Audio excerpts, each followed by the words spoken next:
Ang pupuntahan naman natin for today's video ay ang Burnham Park Night Market. Kung saan, dito natikita ng aming van. Dahil nagpark kami sa nakalagay na no parking. Dahil nakita namin na marami nakapark sa no parking, kaya ginaya din namin. Dahil nga po ang akala namin paggabi hindi na sila mahigpit. At 10:45 PM nga po pala yung oras na tinikita ng aming van. At 500 nga po pala yung binayaran sa ticket. Kaya naman next time sa mga gusto pumunta ng Baguio, i-park na maayos yung mga sasakyan. Dahil napakahigpit nga daw po nila pagdating sa ganyan. Pati nga daw po yung pagsi-cellphone sa tabing kalsada ay bawal. Kailangan pa nagsa-cellphone ka, titigil ka daw po muna. At pati nga daw po yung paninigarilyo, pinagbabawal din po nila.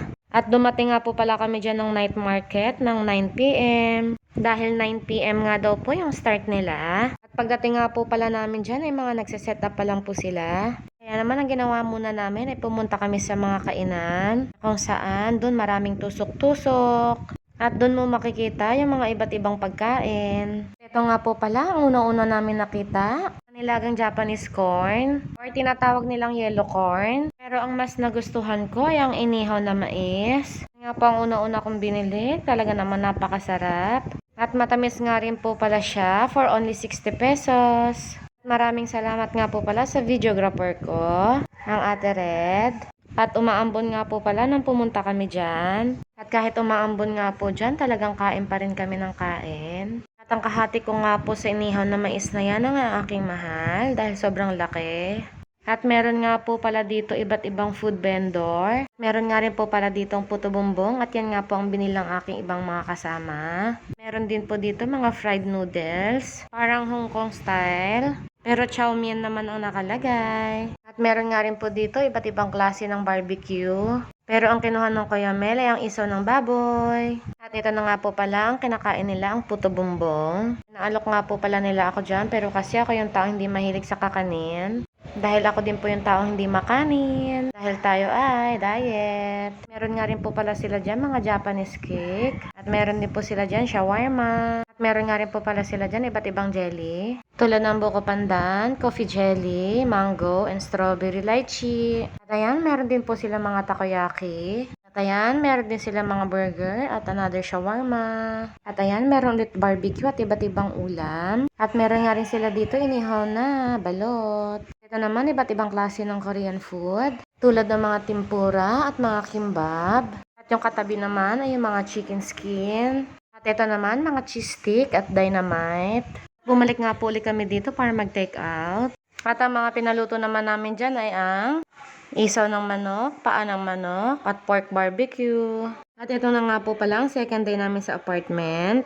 Brunch na nga po pala namin yan. Meron na rin po tayo dyan, chicken pork adobo. At yan naman ay luto ng Kuya Mel. Nagkainan nga po pala muna kami dyan bago umalis ulit. Dahil ang pupuntahan naman namin dyan ay ang SM Baguio.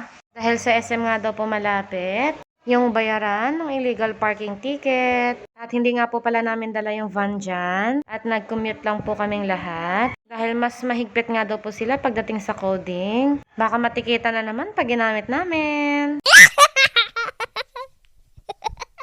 At pagpasok nga po pala namin dyan ng SM, ay kanya-kanya na po kami ng hiwalay. Dahil sila Kuya Mel at Mami Amy ay nagbayad ng ticket. At sa Bernard naman pumunta ng Metrobank para magbayad ng van. At sila Ate Agnes and Jepay naman ay pumunta sa department store. Dahil meron daw silang bibilhin. Kami naman ni Maye, red and blue, ay pumunta sa pinaka 5th floor. At ito nga po palang SM Mall Baguio ay ang pinakamalaki sa North area. At ito nga po ay ang hanggang 5th floor. At lahat nga po pala ng mga building dito ay walang mga aircon. At pati lahat ng mga sasakyan ay wala din. Pero iba talaga ang lamig pagdating sa Baguio. Pumila nga po pala ang Ate Agnes dito para bumili ng bread sa Country Club. Dahil isa nga daw po ito sa pinakamasarap na tinapay. Lalong-lalo na daw po ang raisin bread. Hindi nga lang po pala raisin bread ang binili niya dito.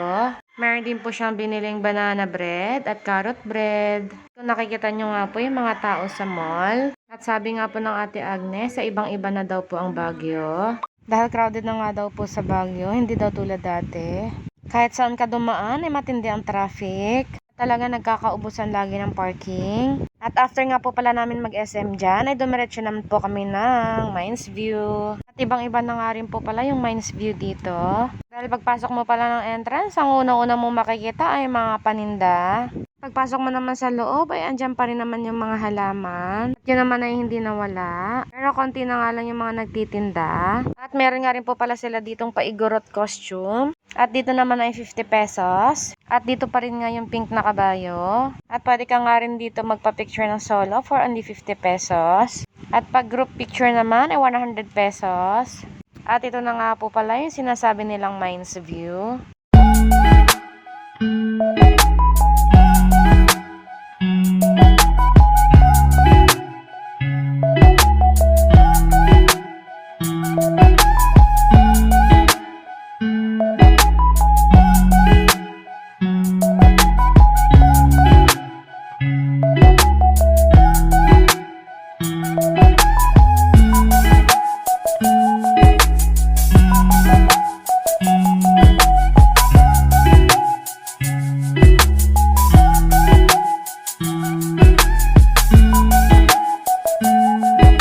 After nga po namin mag-Mines View, dumiretso naman po kami ng Good Shepherd.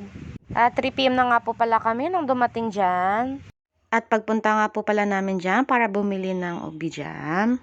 Ay 2 bote nga lang daw po ang pupwede per head. At pagpunta nga po pala namin para pumila, ay hindi na daw aabot sa amin dahil ubos na. At lumipat nga po pala kami sa priority lane. At buti meron kami naabotang 6 na bote. At yung iba nga po pala na pamili namin dyan ay ang dalandan juice at ang lemon juice. At meron din kami nabiling avocado macchiato ice cream na talaga namang grabe sa sobrang sarap. At pagbaba na nga po pala namin dyan ay nag-abang na po kami ng taxi. At ang dami nga po pala namin ditong tawa. Sabi ng Ate Agnes, lagi na lang daw kami tumatapat sa lumang taxi. Nahalos pati yung seatbelt, hindi niya mahila at mailak. Kaya naman, hawak-hawak na lang niya. Baka daw kasi mahuli yung driver. Dahil mahigpit nga daw dyan pag hindi nakasuot ang seatbelt. At pagsakay nga po pala ulit namin dyan, ay tumapatan naman kami sa lumang taxi. At sinabihan pa nga namin yung driver na sundan yung taxi na yan. At hindi nga daw niya mahabol dahil luma daw yung sasakyan niya. At ayan, pagdating nga po pala namin ng apartment, ay atin naman titikman yung isa sa pinakamasarap na tinapay. At ito nga po palang raisin bread ay isa sa bestseller nila.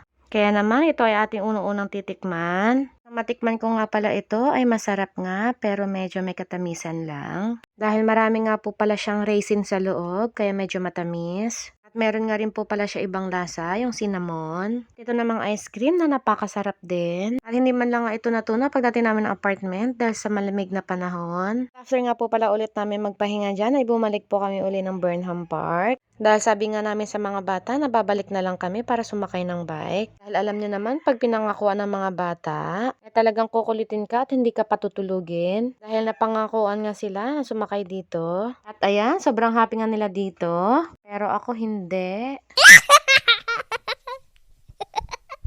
Dahil napakahirap pala magpedal pag ang suot mo ay dress. At pasensya na kayo sa videographer namin for today's video. Dahil nasobrahan ng saya, kaya yung kuha niya magulo. At alam niyo naman kung sino siya, ang Ate Red. Pero salamat sa magulo mong video. At 15 minutes nga lang po pala ang pedal namin dyan, isang ikot lang. Tumayaw na nga ako at binigay ko na kay Mami Amy. Dahil nangangalay na nga po ang paa ko dyan at pawis na rin. At dahil nahihirapan din ako sa suot kong dress. Dahil baka pag binatawan ko siya, baka pumasok naman sa gulong. At ayan, binigyan na nga namin kay Mami Amy at Sian para naman ma-experience nila. At yung binayaran nga po pala namin dyan sa apatan is 250. At yung kinuha naman ni May dyan ay ang solo for only 100 pesos. At kami nga lang pala mga girls lang andyan dahil yung mga boys ay may pinuntahang ukay-ukayan. At ayan, inabot na nga po pala kami ng gabi dyan at umulan pa ng malakas. Tapos wala pa kami mga dalang payong. Kaya naman pinatigil muna namin yung ulan bago kami umuwi. At hanggang dito na lang po muna ang ating vlog for today's video. At abangan ulit ang susunod. Bye-bye!